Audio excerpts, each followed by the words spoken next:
Hello, and welcome to the Spoiler Cast, the show where we talk about movies and don't care about spoiling them. And welcome to this patron-exclusive episode. But since the last patron-exclusive episode went up as a freebie on YouTube, because it was, part 2 of our Planet of the Apes discussion, we're thinking this might be up for free as well. Eventually. Eventually, yes. Mainly because we want, if you like the first part and you don't want to, be a patron subscriber, you should still be able to listen to the full podcast experience, full Planet of the Apes experience. But also, we usually release 1 or 2 episodes of the patron episodes for free. So This will be the second one this year. A little early Christmas present. I was about to say, I don't think we've done any of that this year yet. So no, not yet. This is except for the last episode. Exactly, it's only the Planet of the Apes episode. So I guess this is an early Christmas present from the Spoiler Cast, us here at the Spoiler Cast, to all of you. Yeah. But then also, if you want all the other, hundreds of hours of exclusive podcast episodes, they're available on patreon.com/don'tmakeascene. So check that out. And what will most likely be our one and only commentary track this year. Which I really want to do, to be honest. Oh, okay, yeah. But to everyone who's listening to this on Patreon, thank you so much for supporting us. Tell your friends and family. And let's get into the discussion. We're going to talk about... what are we talking about? The last two of the movies in the original Apes franchise. Yes. Right. The original timeline or whatever.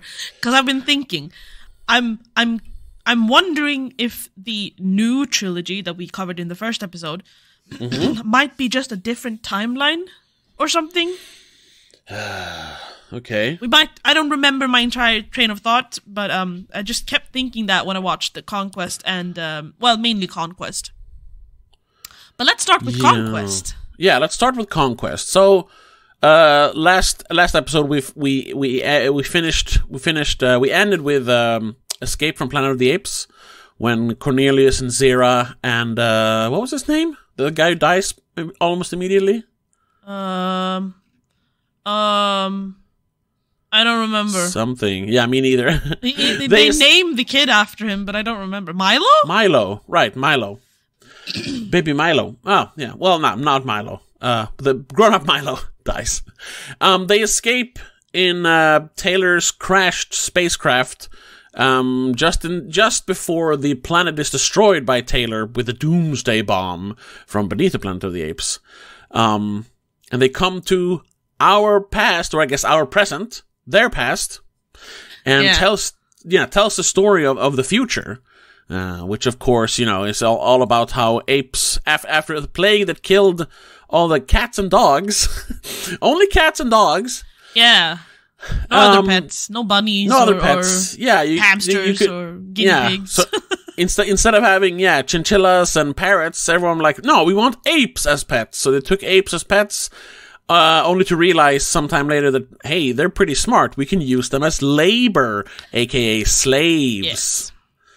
And then there was the uprising when one ape uttered the word that had been told him so many times. He said no. And then there was the whole, ape uprising. Apes winning the war, basically, and humans perishing from infighting. Destroying the world with atom bombs. Yeah. Which makes sense if you think of where the first and second movie takes place. So exactly, in a nuclear wasteland. But then, so this is this is a warning, this is foreshadowing, really, for what is going to happen. And yet, the humans' response, some of the humans' response are, well, then we need to kill these apes! Yeah.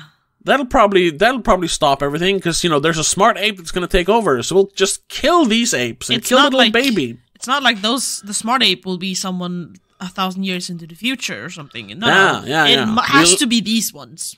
If we eliminate it now, it'll never happen. But there were no smart apes the first time it happened, Exactly. They developed the smartness.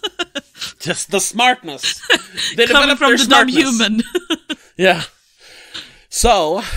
Zira, Cornelius, and not Baby Milo are killed. Yes. The real Baby Milo is safely hidden by Armando. Ricardo Montalban. What's his character's name? Armando, right? Yeah.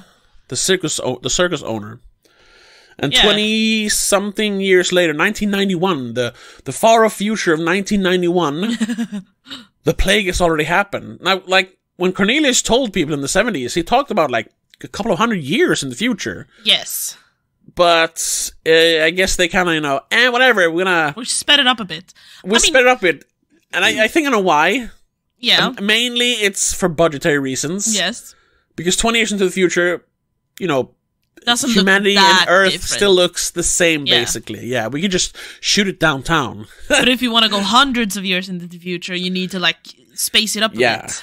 Lasers and flying cars and Everything stuff. Needs And to be that shiny. costs money. Yeah, exactly. I mean, you could also argue, but that's, I feel like they mention it somewhere, but I'm not entirely sure, that that Zira and Cornelius brought something from space. That might be true. That's why they're in quarantine. That's why we quarantine people, you know.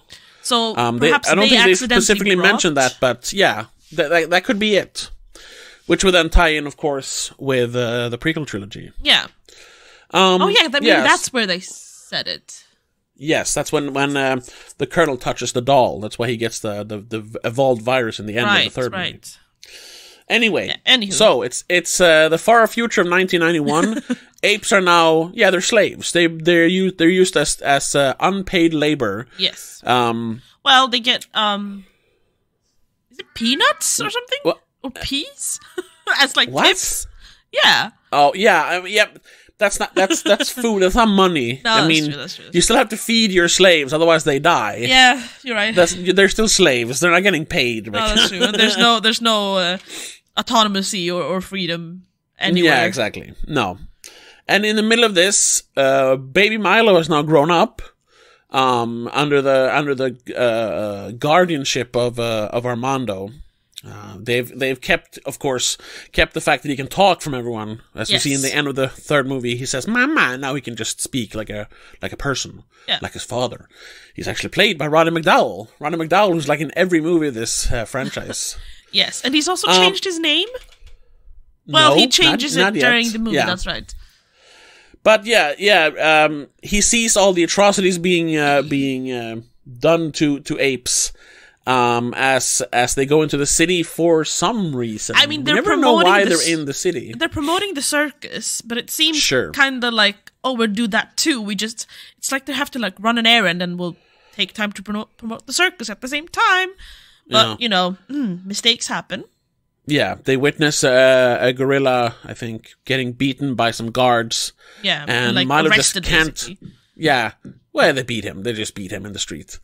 And Milo can't hold it back, so he just screams, "You filthy human bastards!"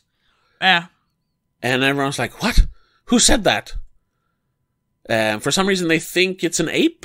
I guess people are just worried about talking apes since they know what Cornelius said back in the 70s. And they have a new ape running around in chains, so he's obviously not one of the regular servants. Yeah.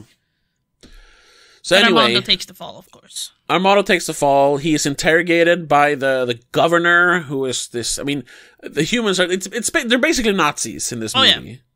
Yeah. They're all wearing like black uniforms. They're all like, the lower race apes must be kept in cages. They are. They're not only our slaves, they are our, subordinates. They're not human. I mean, literally not human, but, If they don't do what we want them to do, we can always, they use a specific word, but like reprogram them. Recondition? Is that what Recondition them, yeah. Yeah, put them into camps where they can concentrate on learning new things. Yes. They use less than humane methods to reward and discourage, the certain behaviors. Yeah. They even breed them so they can, sell them as workforce, which is, it's full on, like Nazism. Oh yeah. They don't want to exterminate apes; they just want to, enslave them. I mean, unless they do eventually go, let's just kill them all. That's when they find out that there is a talking ape, because Armando is detained, tortured into telling the truth about who actually said the filthy human bastards. Yes. While Milo has to escape and hide among the other apes. So he becomes one of the workforce. He becomes a slave. So he gets to witness the atrocities firsthand. And then one day he finds out that Armando is dead because before giving up Milo, I think he throws himself out of a window. He's not pushed. Nah, he jumps. Right? He's jumping basically. Yeah, and that's when the cup runneth over.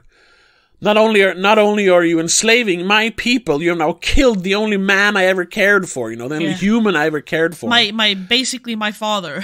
Yeah, his surrogate father. So he starts a revolution by saying no, basically. Yes. There's not actually a scene where he does that, right? He doesn't say no. He just starts recruiting other apes. He starts, first off, he starts showing them how to be civil. Yeah, more, When he's pushed into the cage, he and they gave him the banana to see, because the humans want them to react. He just shares it with the other apes. And they're like, oh. Yeah, which, a bit, making them kind of like in Rise of the Planet of the Apes, making them smarter so he can control them, basically. Yeah, he's showing them what you should do and what we can do to survive, I suppose, and be better apes. Yeah.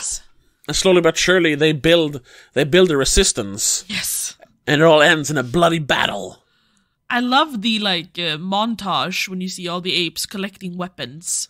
Yeah, yeah. And someone brings I don't remember what it is, but it's a stick or something, and it's just good job, and then he shows one of the others and goes no. Yeah. Someone brings a, what's it called, a tesil. It's a sieve of some sort. A sieve, yeah, for tea. That's the one, yeah. Thank you, and then just throw this away. That's another ape, yeah. Yeah, there's a bit of humor in there, but other than that, this is a pretty pitch black movie. I mean, it's just torture and misery and, violence. And I think we'll get to battle, but out of the 4 movies we've talked about, this isn't the worst. I think that's still beneath the Planet of the Apes because the first half is so bad. It's just dumb. Yeah, but this, we can definitely tell that they have lowered the budget even more. Yes. This feels almost like a student project. It's almost rushed as well, because there's no real event except for the protesting where Armando ends up getting arrested. Yeah. And then I guess the end battle, but even the end battle doesn't really feel like a proper event. It doesn't feel like the fight on the bridge in Rise. No. It feels more like a montage background shit. Yeah. Like I said, there's not a lot happening, and most of it takes place outside, which, I mean, it is just like a city center. Yeah, it's like a town square, Yeah, that they borrowed for a couple of days to shoot in. Nights, specifically, after a while. Nights as well, yeah, a lot of nights. And like we said, there's not a lot of interiors. If there are, there's all these empty rooms, which just looks like, it looks like cardboard walls, basically. Yeah. It's super cheap. I mean, it's supposed to look like this the Bauhaus concrete. Yeah, brutalist style. Design, yeah. And it kind of works, but then it's just too empty. Yes, that's the thing. The office of this governor dude is just so empty. They have one bookshelf and a desk. And that bookshelf is half concealed in a wall. Yeah, and that's the main problem with this, which we kind of talked about in the last episode as well, that the budgets were slowly declining. Decreasing, yeah. So the first movie cost the 7 million or something. The second one cost 5 million. The third one they cut the budget in half to $2.5 million. And this one cost less than $2 million to make. It's $1.7 million.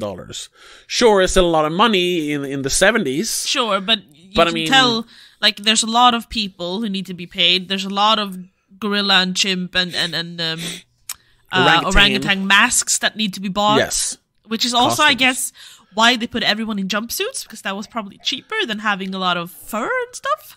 Yes, probably. That's definitely why they're doing individual costume things. This is just jumpsuits, 3 colors, and then the humans are wearing suits. Yeah, basically. It's also a way to tell everyone apart because they all just look the same. But gorillas have red, chimps have green, kind of like in the original. In the original, yeah. And then orangutans have orange. But I guess that's also to follow the theme from the original then. Yeah, sure. And that's something that, like we said, like all these movies have done really, really well, is to, follow the themes and continue the themes. Even this, when they don't really have a lot of money to work with, they stick to what came before. This isn't like they're not going cheap with it. No, neither the story nor the plot is like a weird outlier. It's still within the same universe. You can still tell that they're connected somehow. Yeah, they're not just trying to we'll just make another ape movie. Yeah, we'll phone it in. No, they're doing the best they can, what they have to work with, which I think is admirable. Very admirable. And like we said, Ronnie McDowell is what I love most about it is how different he plays Milo, who later picks his slave name, which is kind of funny. Yes, he picks his slave name, which is Caesar. Which is, ironic then that he uses that name to be king of the apes, basically, But I think he's picking it consciously to be like, I want to have a powerful name. If you're making me choose my own name, I'm going to have a powerful one. Yeah. Foreshadowing the next movie. Yes. Or foreshadowing the ending of this. And how different he plays Milo. Because Milo is much more timid than Cornelius was. Both because he's younger, but also because he's grown up in a very different situation than Cornelius has. He hasn't been allowed to be his outward self. He has to hide all the time, so of course he's shy. And then how his experiences as a slave affects him, and matures him for the next movie. Yeah, it's very good. Like most of it is concealed, unfortunately, by the mask. Yeah, but I think he does a tremendous job as the main character, really, in most of these movies. Yes. The way he moves himself, not the face, obviously, but like the body language. Yeah. Makes you tell him apart, not only because he's walking more upright, but he's acting so differently while still acting like an ape, kind of. Yeah, and using the mask to his advantage, moving the ridge to make it look like he has expressions in his face, even though he really hasn't. Blowing up his cheeks and stuff like that. Yeah, it's great. All that, and like we said, like the theme once again. Now we are. It's almost come full circle. In the first one, the humans are the slaves.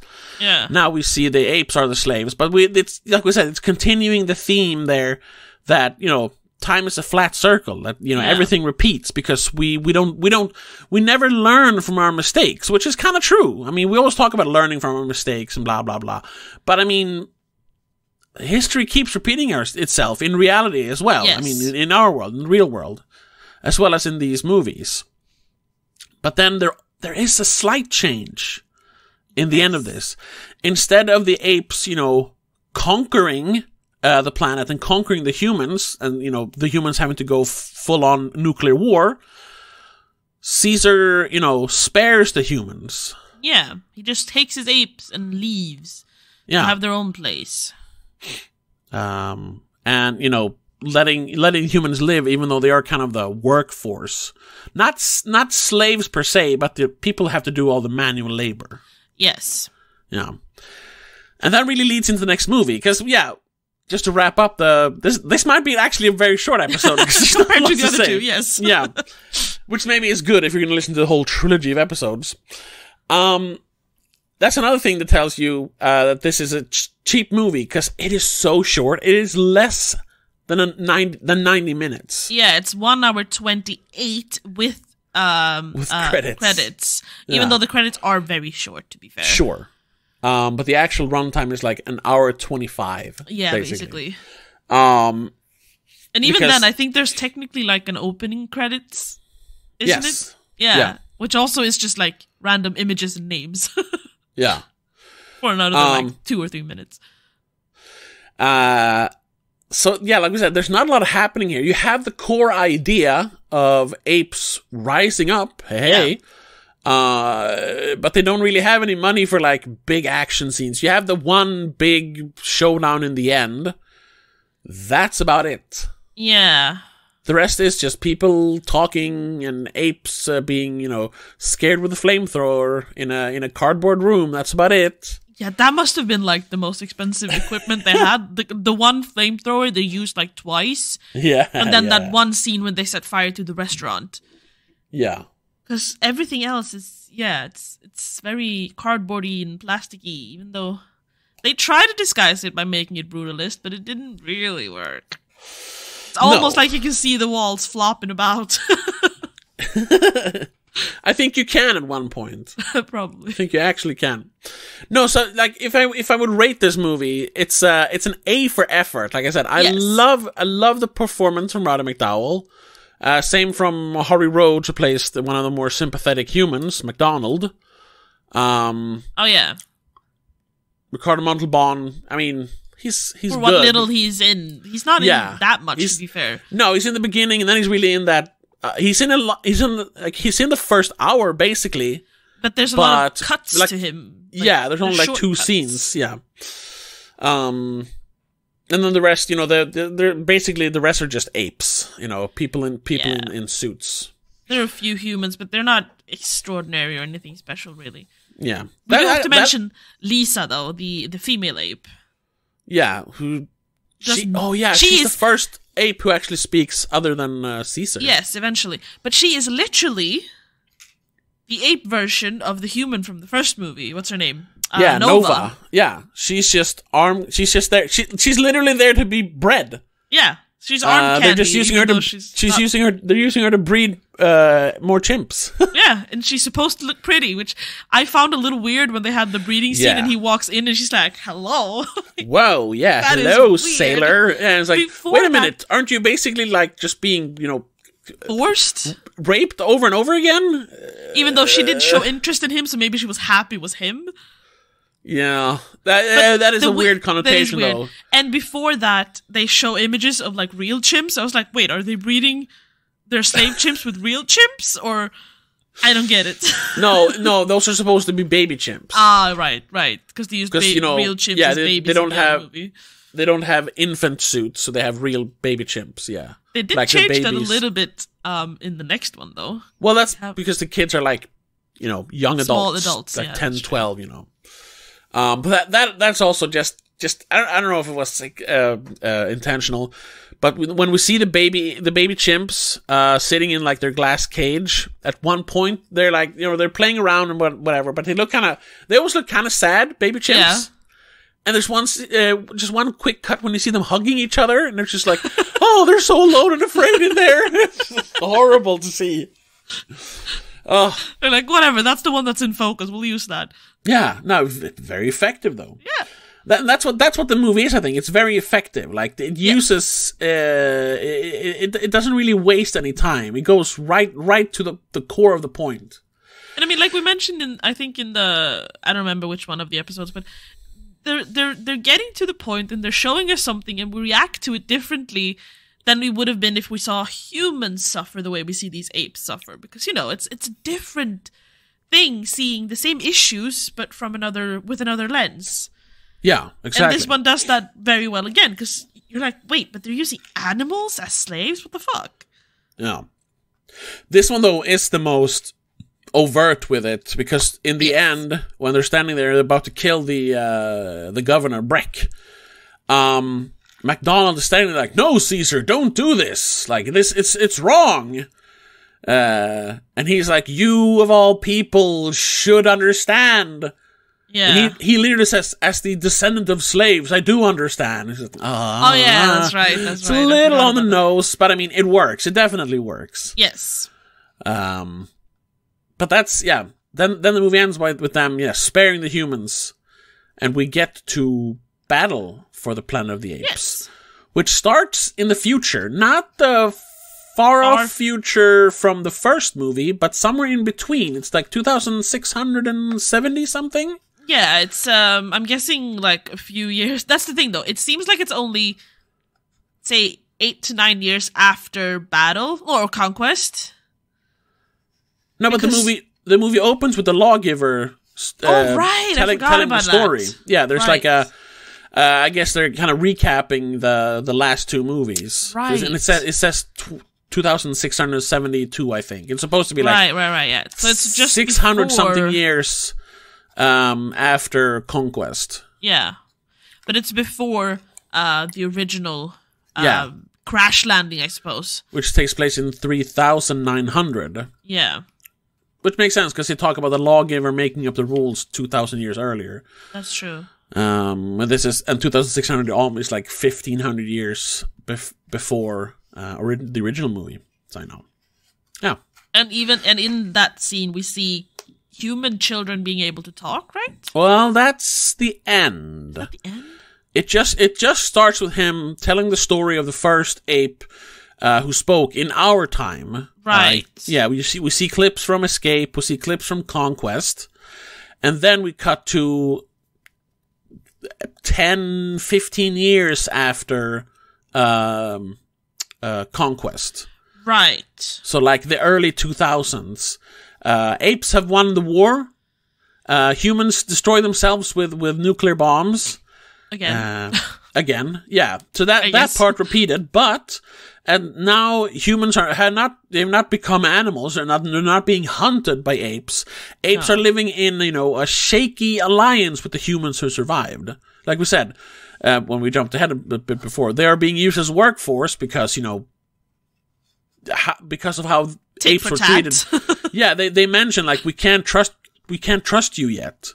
Exactly. Caesar mentions that at some point towards the middle of the movie when he talks to MacDonald, who's still alive, and one of the more trusted humans. Yeah. That like because he helped them get free in Conquest. Yeah.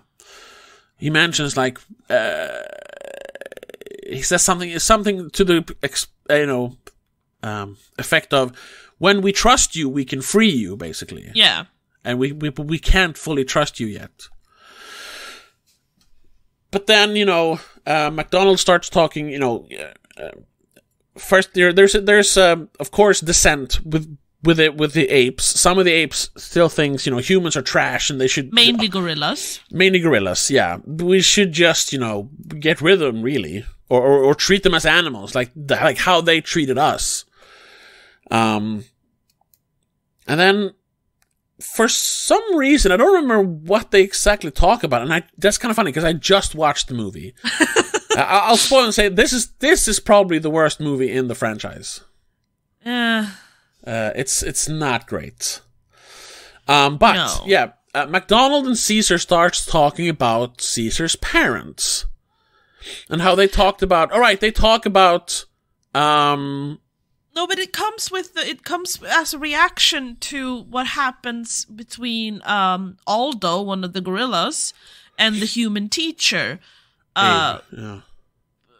Whatever his name was. Abe. Because Abe utters the word no, Aldo, no. Right. When Aldo gets mad because he's not as clever as Caesar's son. Yeah, because Abe is teaching him to write and read. Yeah, and he has a temper tantrum and like destroys things and stuff. And then one of the orangutans says, "You humans can never utter the word no against an ape." Yeah. So you need to apologize, and we'll try to mend this. Yeah. And then it comes because Caesar goes. He's like hesitant for some reason about how do I control them, yada yada. That's when McDowell mentions, like, but we have footage of your parents talking about humans being smart and shit, and how we can coexist or something. Yeah, and it's also a chance for Caesar to actually see his parents, because he never got to. I mean, he was an infant when they left him. He was newborn. Literally. Hours.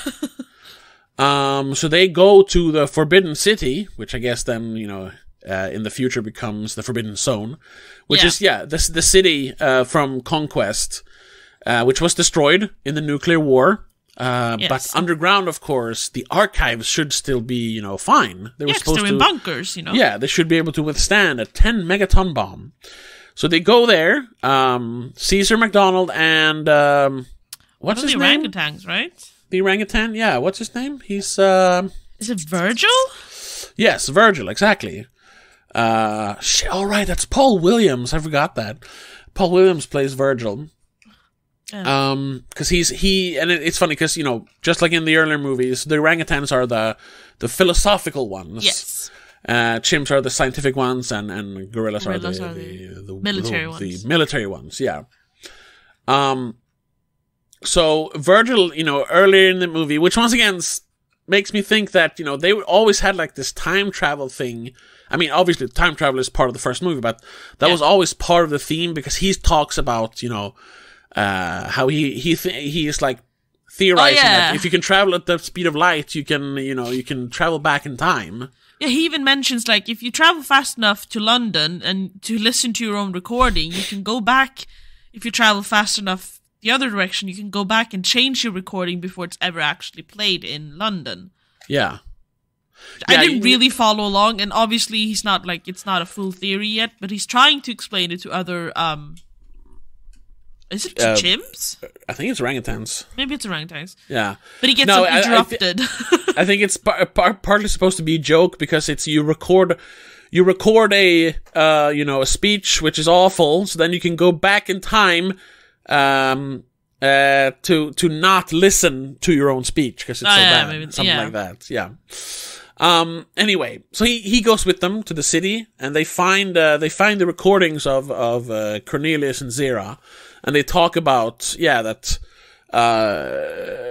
basically their future, which is sort of, or their past, which is now the present for Caesar, was predicted. Like this was going to happen, and they talk then about what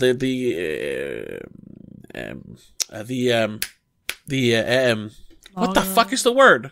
I'm not sure what you're looking for. The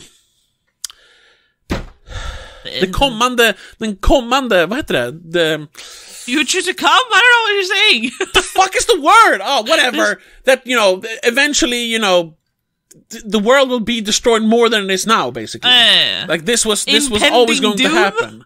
Not impending, eventual. That was the word. Damn it, that was so annoying. Yes. So all this was predicted, and then Virgil talks about, since the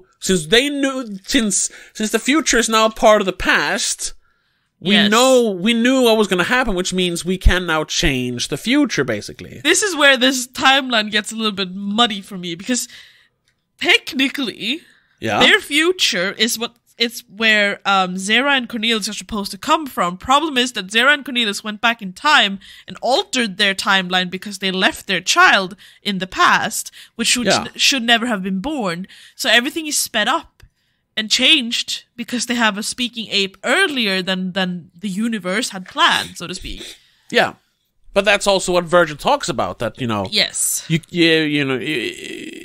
Everything you do changes the future. Exactly. And that's, of course, the theory in the real world, the many, I think it's called the many worlds theory, that every choice you make basically creates an entire new timeline and universe. Yes, exactly. Which is super annoying, because I am always annoyed by that. But it kind of makes sense. It kind of makes sense, but also means that, not just every second, but every millisecond of a millisecond of a millisecond of a millisecond of a millisecond. Yeah, every moment, there's a new universe being created. One now. Because you chose to blink, or you chose to take a breath that was shorter or longer than what you did that time. Yes, and we are 8 billion people doing this every second. And if you include animals, there's even more. Yeah. If a butterfly flaps its wings, Exactly. So, I understand that the universe is infinitely, you can't fill it up, but at some point, they talk about the edge of infinity, and like beyond the universe, which is infinitely huge. Yeah. There has to be something else. So that means there is a limit to infinity. And at some point, aren't we just going to fill it up with timelines and futures and universes? And what the fuck happens then? Yeah, but if you also consider that every moment as small as they are, is a new timeline. I'm assuming each timeline is as small as a moment, which would mean that they're minuscule, so they can take up very little space. You can have very many moments. But it still creates an entire universe. That's true. Well, I don't fucking know. This is so confusing. let's say there's only one new universe being created when I snap my fingers instead of poking my nose. I created a new universe. Now there are 2 universes. Yes. And I poke my nose in one of them, and I snap my other hand in the 2 universes. Now all of a sudden, it's what's it called? It's an exponential growth. So now all of a sudden there's 4 universes, and after that's going to be 8, and then it's going to be 16, and then it's going to be there's going to be 6. And we're already up to like hundreds. So it's not just that 8 billion new universes are being created every second. Millisecond. Yeah, it's oh my. It's basically infinite amount every millisecond, which is created. It's an infinite amount being created, of timelines and universes being created every millisecond. Which means there's infinite times infinite being created every millisecond, basically. Where are all these goddamn universes? Well, that's the beauty of it all. We only exist in the one universe we experience. Well, people theorize that sometimes these universes do crash, kind of like in The Flash. We see it. That's why we have deja vu. Because like, oh wait, I've done this before. Yeah, because you in another universe have done this before. You've seen this cat before, like in The Matrix. Yeah. He sees a cat twice. Perhaps it's just 2 universes who happen to have the exact same experience for once. Yeah, but there aren't technically, since there are an infinite number of universes, there should be an infinite amount of universes where everything is the same as it is here. There should also be an infinite amount of universes where everything is different. Yeah, but there's got to be at least. It's like saying that there's so many stars in the universe, out in the galaxies. So at least the possibility or the inevitability of one of them being inhabited by something else is like, it has to be. There has to be another planet which is inhabited. Well, they have found several, like, but there has to be Earth another planets. planet which is more or less exactly like Earth. Yes, they have found those. Yeah, but you know what I mean. Like, there's always repetition of some sort somehow. Yeah. Okay. Sure. It's just I find it's Yes, but this is where this movie or these movies kind of get out of hand for me. Okay. Because they open up for these discussions. Because including the new trilogy, that just feels like it's a reaction to, or a continuation perhaps, to Battle, in a way. It could be. It feels like it's an alternate universe where that's a reaction to either Battle or where Zero and Cornelius ended up in another timeline when they traveled back in time. You know what I mean? Like, it's because Conquest and Battle is a reaction to them traveling back in time. It's not the universe that they actually came from because they alter it. So perhaps the new trilogy with Rise is another alternate universe. Did they mention the plague that kills cats and dogs in those 3? No, they have the avian flu, which kills cats, dogs, and some humans. Right. That's also a thing they kind of retcon in the new ones. Yeah. Yeah. So we're not told in that one that the simian flu comes from outer space somehow. No, we know where it comes from. It's a virus they use to try to treat Alzheimer's. Yeah, ALZ-113. Yes.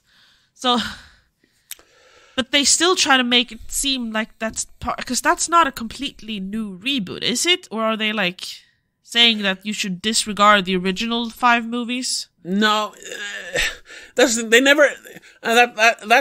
part of why I like them. Is because they're not so fucking autistically nerdy that like, oh, this is a different timeline. It takes place in what we call Earth 2, which is similar but not actually. No, fuck you. It's just a prequel. We changed some things for dramatic effect and to make the stories more cohesive.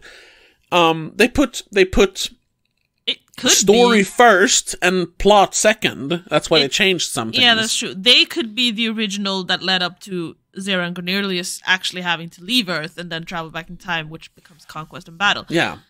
Like I said, this is exactly what I'm talking about. It's nitpicky. Yes, they changed some things because it makes it easier for them to write good movies. It doesn't have to do with, whether it's correct in the timeline of the shut up, this is not Avengers. I'm not saying shut up to you. I'm saying shut up to people who say that. But and obviously, like because of Conquest, you can obviously change timelines because they travel in time, so shit can happen. Yeah, things can change. We kind of lost the plot here.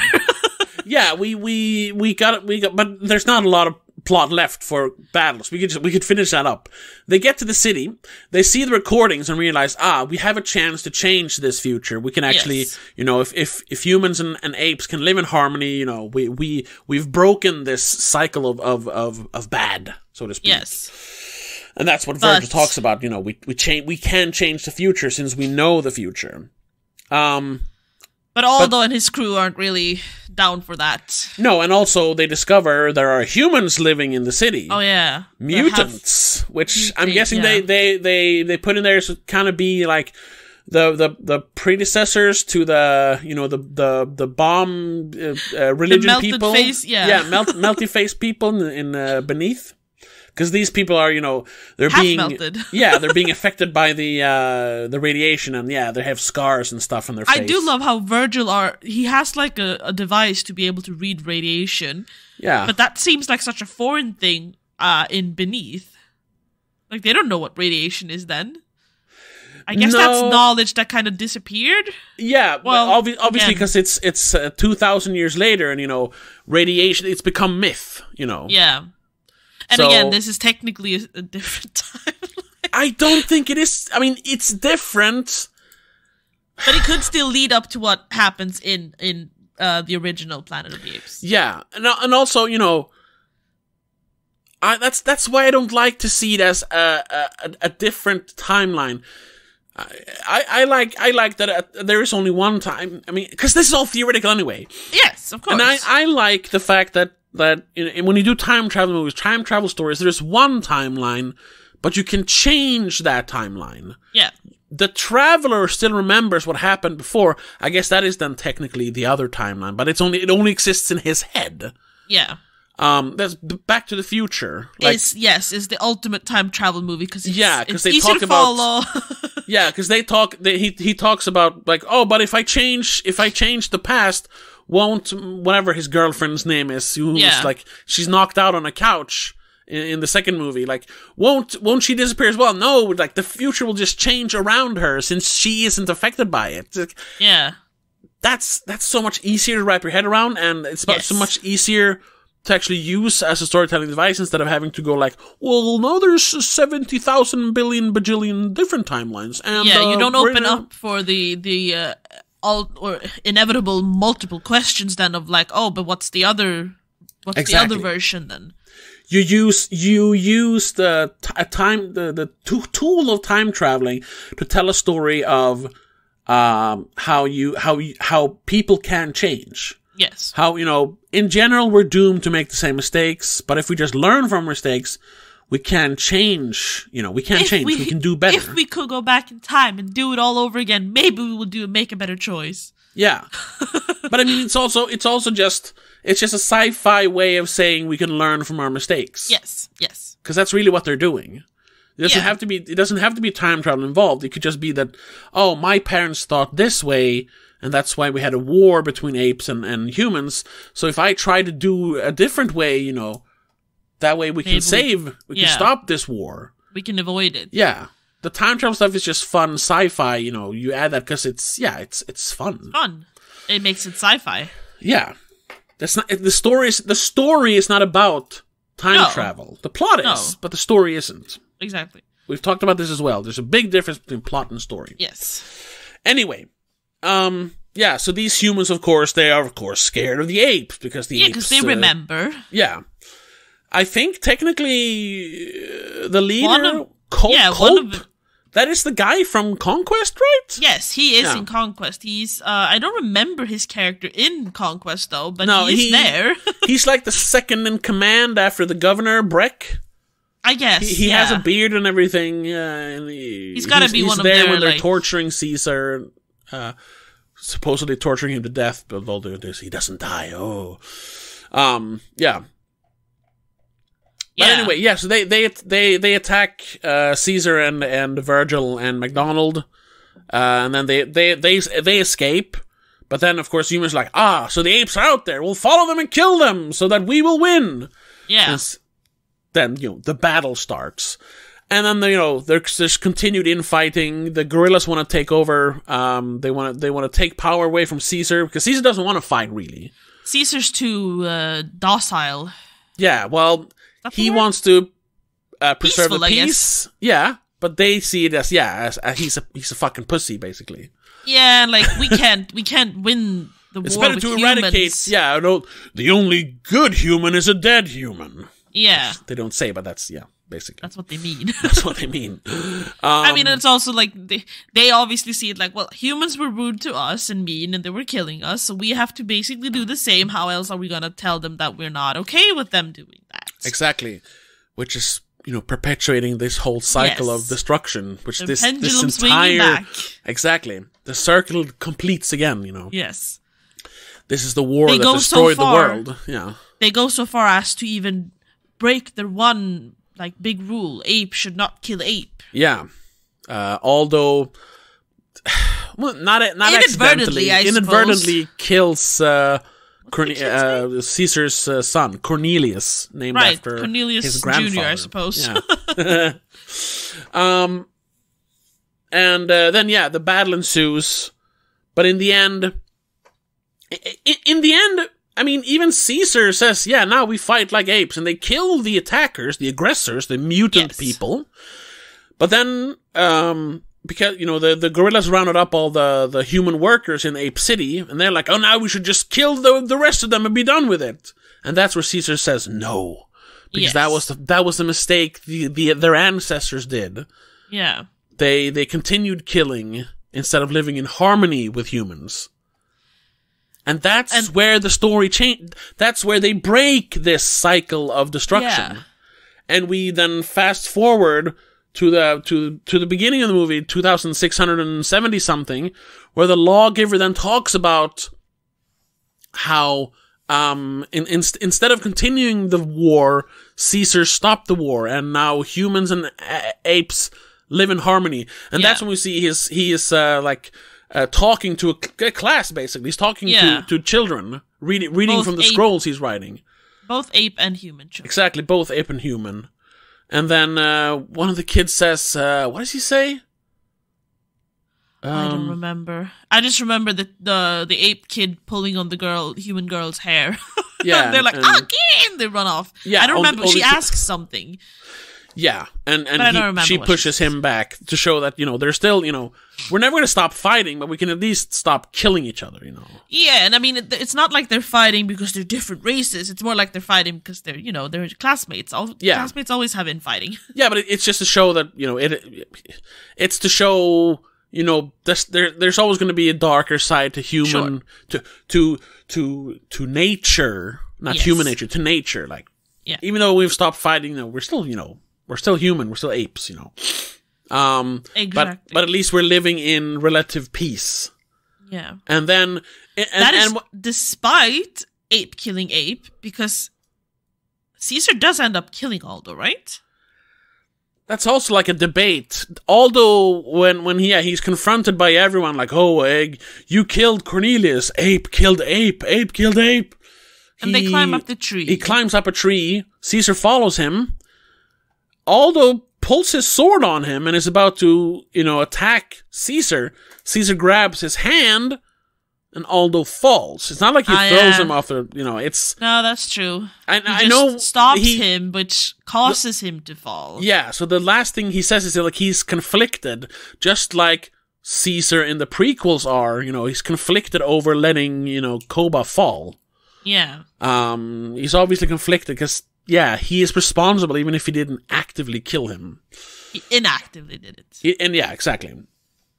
But then in the 2600s, the lawgiver now talks about, he talks about this mythical, first ape who spoke. Which is then Caesar, right? Yeah, Caesar. But that's also to show that this is really one timeline, because he also starts the movie by talking about Cornelius and Zira. Oh, yeah. About when they traveled back in time from the original movie, or I guess from beneath. Yeah. So they know about that story as well. That's true. But since, I guess time travel never became a thing for apes, because, like we talked about in the first movies, they're more of a socialist/communist society where, they develop only what they need. Exactly. Really. Science is still something they go for. They have Zira is an animal psychologist, and they have Cornelius is an archaeologist and stuff like that. And they have science, but they're not driven by science. They're driven by a utopian living. Living in harmony. It's more utilitarian than exploring. Exactly. Very, very socialist. Yes. Like people always talk about being progressive. Like in a perfect socialist society, there is no progression really. It's just we're fine, and you know what? I would be fine with that.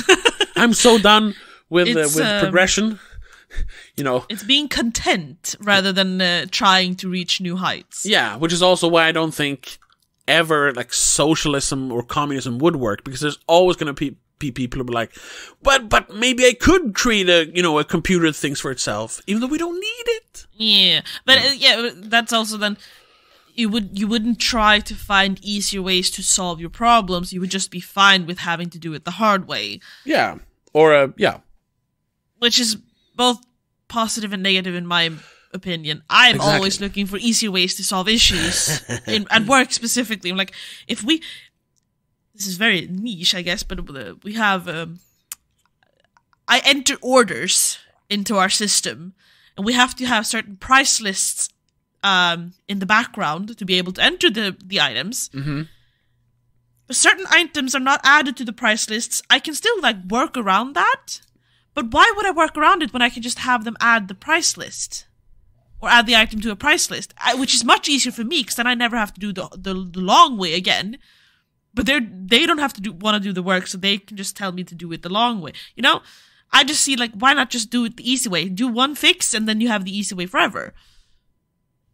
That's what I want to do. I want to do the one fix one time. If it's me or someone else have to do it, then we have the easy fix, and we don't have to do it the long way ever again. Yeah, that's. If everyone says that, then we can't have a socialist society. You can't really. You shouldn't develop things that are already working. Why fix something if it's not broken? Exactly. Yeah. But that works. It's fine. Yeah, exactly. Just focus on being content, being happy instead. Yeah.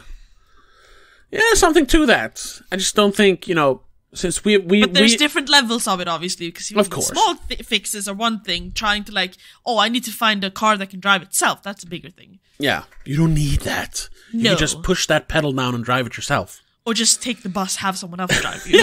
Yeah. Call a taxi.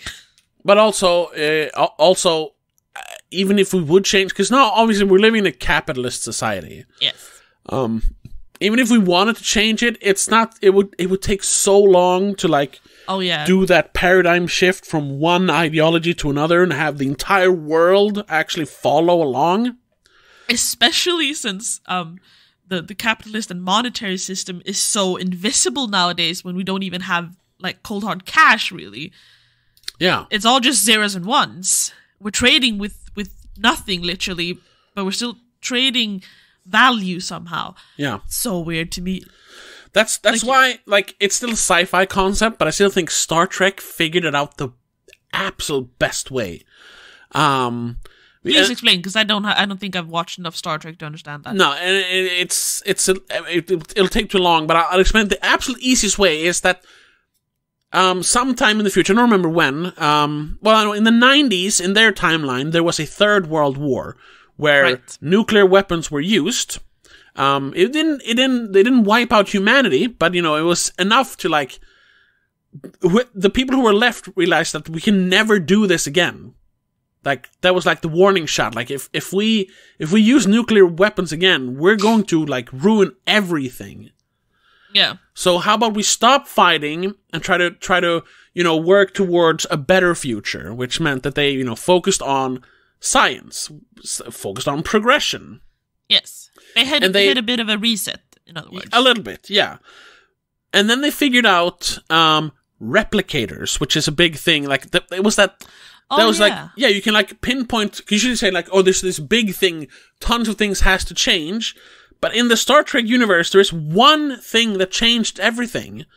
And that was replicators. When they could literally, they learned to shape atoms into, whatever they want to. Because that's... Copy-paste things. Yeah, because that's everything is built from atoms. Sure. Like, if I could just pick atoms out of the air here, I could make a cupcake out of thin air.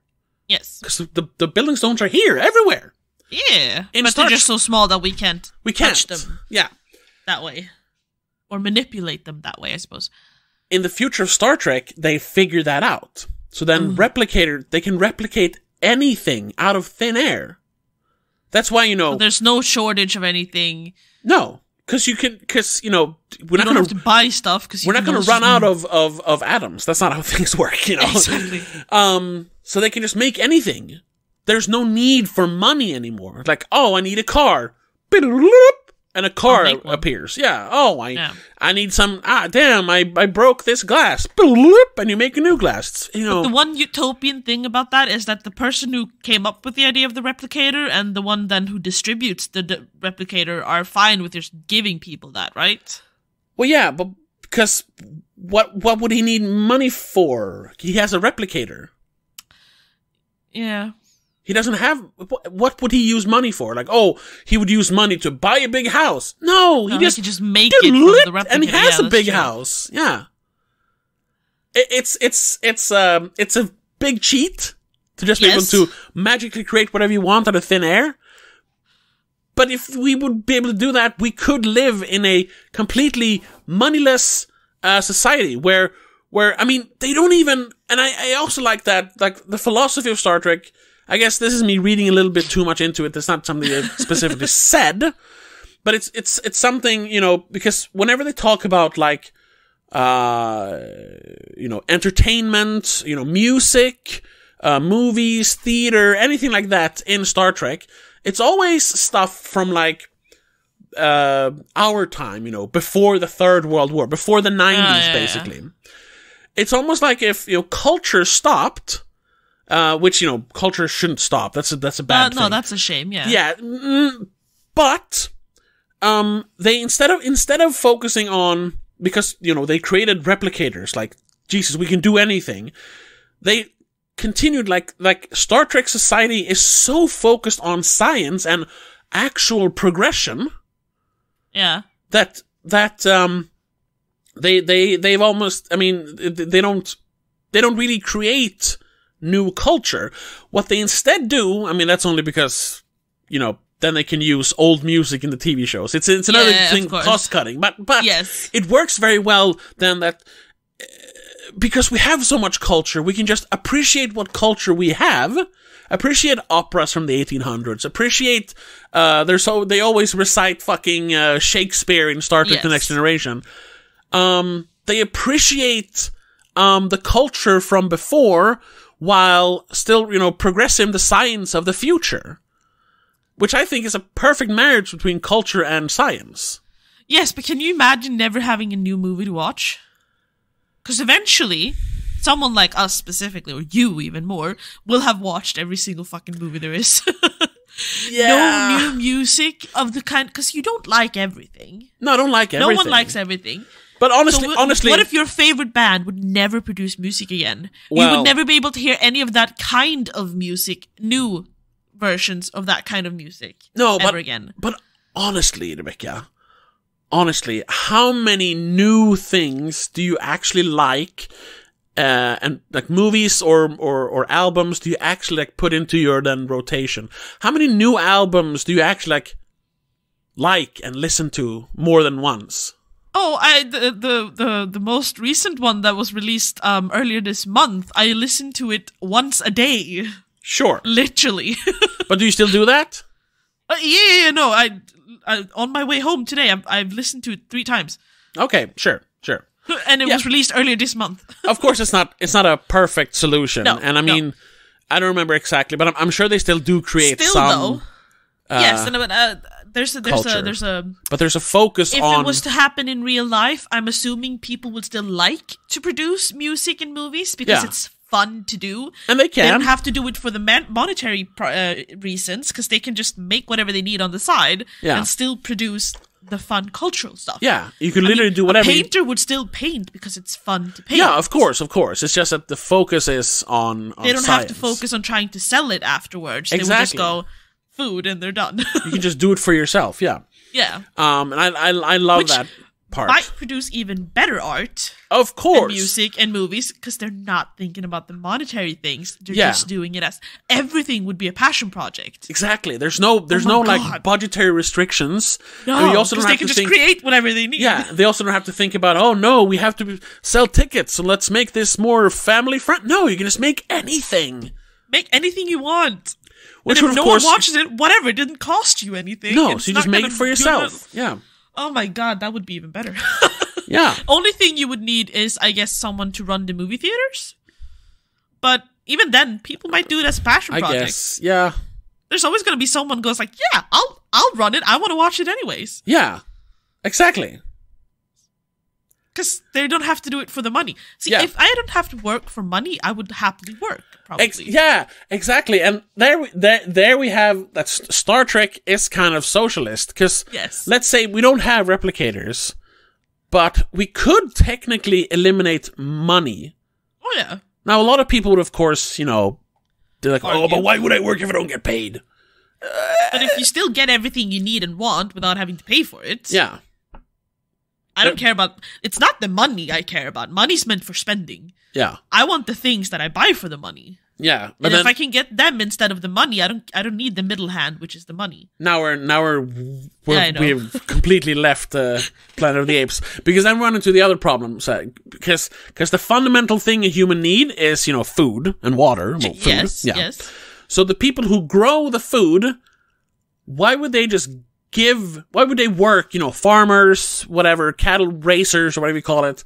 Why would they break their fucking backs and just give away all the food for free? Even if they got something back for it, like other kinds of labor, it's not an equal trade. No, I don't think so. Because someone building them a house once, or like repairing their stuff a few times, it's not an equal trade to them feeding everyone every day. No, because they will have to like physically work much harder than, an artist making paintings that maybe no one ever watches. Exactly. And there we run into a problem with socialism. Yes. Because humans are, in the end, very petty and like, why should I do it if I didn't get fucking money for it? Yeah. That's the problem. That's why Star Trek is science fiction. Yes. It is a utopian society that probably will never happen in real life. Like, even if everyone was self-sufficient, it wouldn't work, because then we would just live in our own little bubbles. We wouldn't need anyone else around us. No, exactly. And then culture would definitely die. Yeah, it would stop. Because, I'll play a song, but no one will hear it. It'll just be me. Yeah. You don't need to interact with others. There's no need to culturally develop things. Yeah. You just do you, and then you die. And it will eventually stagnate, and over time we might start regressing, because without culture we don't grow as people.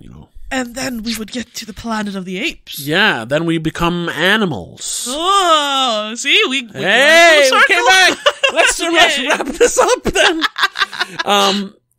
because there is a similar kind of utopian thing in the end of Battle for the Planet of the Apes, where they now live in harmony because they were able to change what happened before. Yeah, they saw the issue and decided to not do the same mistake. Yeah, it's a very small scale though, which I both appreciate and don't like when it comes to the Planet of the Apes, because it's all very contained. It's one city. Yeah, but that's how you would have. That's hey, if we want to go back, then that's why humans are. We're not loners, but we're also not supposed to live in cities where millions of people interact. We work best. I mean, I think this is like scientifically proven. Like, we work the best in a tribe of like 100 people at most. Yeah, small colonies. Yeah, that's how we avoid major cities. We avoid conflict. We avoid, pettiness and greed. The only thing you would need is to intermingle when it comes to breeding. Yeah, sure. But that's. This feels like I shouldn't say this because I'm very much gonna quote this wrong, but I heard it somewhere. I don't remember where, but it reminds me of African tribes. Oh. Because they all have their very contained societies, and a lot of times, not all African tribes, obviously, but some. Yeah. I'm not saying I know everything here. But I heard it in some documentary a while ago. They live in their own societies, and they have all they need in their own societies. The only time they venture outside of it is when they need to mix up the gene pool, basically. Yeah. And it works fine. You're talking about, raiding, pillaging? No. Oh, okay. They like peacefully go like, okay, so our younglings will go to your city or tribe, and we'll get some of your younglings just to like mix it up a little bit. Oh, okay. Why were you worried about talking about that? Because I don't know all the facts, so I feel like I'm just talking out my ass here, but I've heard it somewhere. If they didn't do that, we would have horrible inbreeding in African tribes, which I don't think we do. So no, that's true. That sounds pretty plausible. Yeah. Yeah. Anyway, that was a very weird side note. But yes. Yeah. So ultimately, then that's why I think Battle for the Planet of the Apes is the last movie. And Rise is the first movie, is that, sure, there are, like we said, there are retcon details between the new movies and the old movies. Yeah. But I still think they are supposed to be one and the same, because, between, War for the Planet of the Apes and the original Planet of the Apes, I mean, there's thousands of years that pass. Yes. Because that movie takes place in, 2020s? Sometime? 2030, maybe? Yeah, something like that. And the original Planet of the Apes takes place in 3,900 something. Yeah. Yeah. So the fact that their creation myth, about the first ape who spoke, that it changed a little bit to the story of, a plague that killed dogs and cats, and then apes were enslaved, and there was one ape who said no. The fact that doesn't really line up with what happens in Rise and Dawn, that's just because, word of mouth. Word of mouth, yeah. It's a game of telephone over thousands of years. Details are going to change. It's our history. We don't know we can't confirm the details of history. No, yeah, we only know what's written down. Exactly. Yeah, that's not. No historical event being retold is 100% accurate. It's also just fact. And there's no way to unless it's being filmed, and we still can't film every second from every angle anyway, so, Anyway. So yeah, that's, so it's plausible. Yeah. And that's why I think Kingdom of the Planet of the Apes is supposed to be in between War and the original movie. That we eventually will arrive at the original movie, and then the cycle will be complete. Hopefully, though. Yeah, because in Battle for the Planet of the Apes, that is where the cycle is broken. Instead of time just repeating itself, apes being enslaved, apes conquering humans, humans destroying the world, which we see happening. We have the original story from the Lawgiver, which then, Taylor destroys the world in the present, so to speak. Apes going back to the past, to kind of create that future again in conquest and battle. But in battle, we don't destroy the world. In battle, we actually learn to live in harmony. And instead of statues of the lawgiver, this last thing we see is a statue of Caesar. Yes. So we have kind of changed it. Yeah, and I guess the cycle was broken then when Caesar decided to spare the humans. Yeah. I was about to say when Zera and Cornelius traveled back in time, but no. No. Technically, it's when Caesar made the decision. Yeah. Because they kind of ushered in that future. Yeah. That had already happened. But then Milo/Caesar changed that by not continuing the cycle of violence. Choice. Yeah. Which is ultimately what it's about, you know. It's breaking the evil cycle. Yeah, breaking our bad behavior, because you know that's all it's bad behavior. Slavery is just bad behavior, you know. I mean, that's putting it mildly, but you know what? Yeah. Fundamentally, it is that it's it's terrible. Yeah, and that really then brings back the themes of the original movie. You know. Yeah. That we should treat everyone like equals. Because isn't it fucking horrifying to see humans being treated as animals? Guess what? Yeah. About 100 years ago when that movie came out, that was happening right where you're sitting, right now. Yeah, basically. And that's hopefully why... then... Yeah, go ahead. No, say... I'm hopefully then, I don't know what the plans are with Kingdom. I don't know either. If that's supposed to usher in another trilogy or something. Probably. Probably. I'm just hoping that they keep the originals in mind still, and perhaps even more, not retcon, but like turn towards that future then. Exactly. So it fits even better. So it can fit with the original movie. Yes. Because even if you have to retcon a certain thing or some things, you could still, even if you have to retcon things from the new trilogy and Rise and Dawn and War, and certain things from the original, obviously, still, you can still somehow meld it together so it works better. Yeah. Even better. Just like the prequels did with the original. They changed things, but it fits with the original. Yeah. And now you have another movie and perhaps even two more to even more meld them together in a more seamless way, if possible. And that's what we talked about in the first episode. The fact that if War for the Planet of the Apes was the last movie, it would have been more or less a perfect circle, because we know, apes arrived at their new paradise, so to speak, and lived there for thousands of years until Taylor crashed in the future. Yeah. So there is those 2,000 years now in between where they can tell the stories. Just make sure that those stories doesn't deviate too much. Yeah, respect the existing. What's the word? The existing story. Yeah. Yeah. Yes.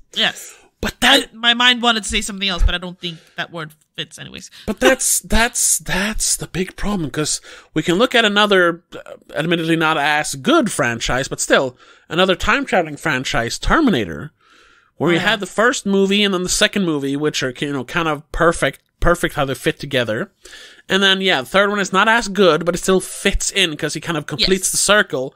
Because that one ends with Judgment Day, which they talk about in both first and second movie. Judgment Day is inevitable. Yeah. And then we had, of course, Terminator Salvation, which is just, a fun war movie that takes place during the future. It doesn't really change anything. But then... No.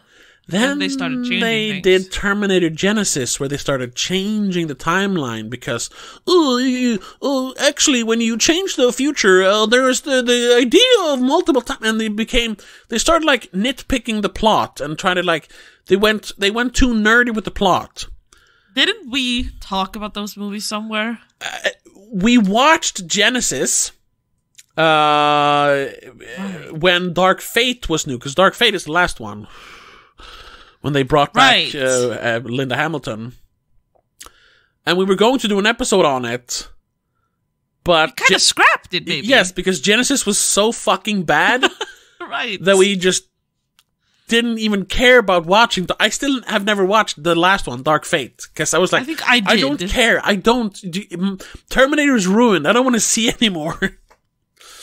So maybe we'll force you to do that so we can make a full discussion on all of the Terminator movies as well. Sure. I mean, much like we did with Planet of the Apes. I love talking about the first two, and I guess the third one a little bit. Yeah, sure. But anyway, yeah, that is a franchise where, because they're like, oh, there is a limitless possibilities since we have time travel, where they just fucked up the timeline. Yeah. And the movies don't make any sense anymore, and it becomes this nitpicky sci-fi swampy mess of time travel and different timelines and yeah, and the original idea of, you know, the original idea, the original story, the original theme of the original is completely lost. Yeah.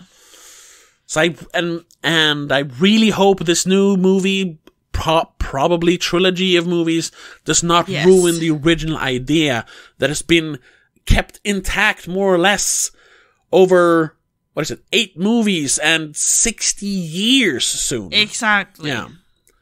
Don't ruin it, please. But only future will tell. Yeah. Because as of now, Kingdom is coming out sometime next year. Yeah, right? Labor Day. I don't know what that is. It's summer sometime. I know it's summer. Labor Day 2024. It's it's the end of summer, right? So Monday, September 2nd, 2024 is Labor Day. Right. So we'll have to wait until next summer. About a year. September. Yeah. A little less than a year.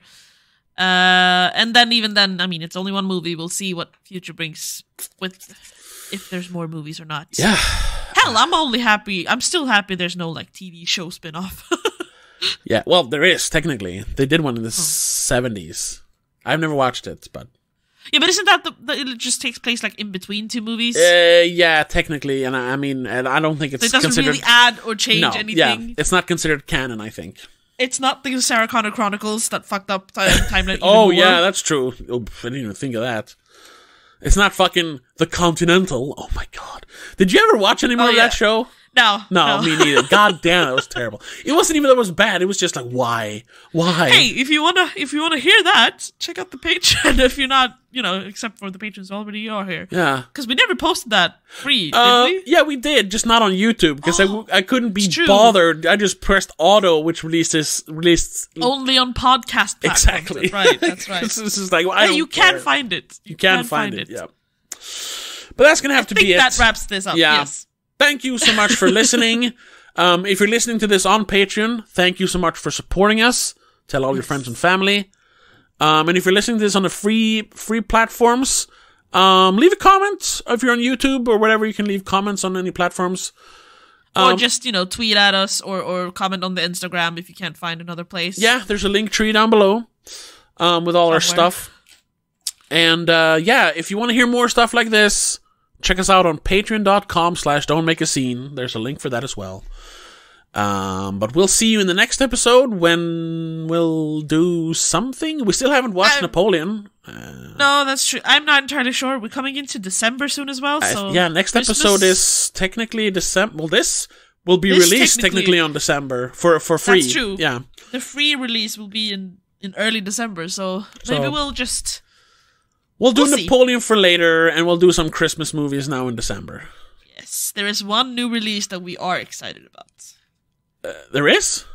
Yes, a Christmas movie, action Christmas movie with the Swedish actor. Oh, right, Silent Night. Yeah, I want to see that. I'm also... I know... Maybe we'll theme this Christmas as a action Christmas, because last year was horror Christmas. That's true. We never actually talked about Die Hard. No, we should do Die Hard. There's a few other action Christmas movies we can do. There is. So check out our December episodes, Christmas episodes coming in December. But other than that, thanks so much for listening. We'll see you in the next one. But until then, have a good one. Bye.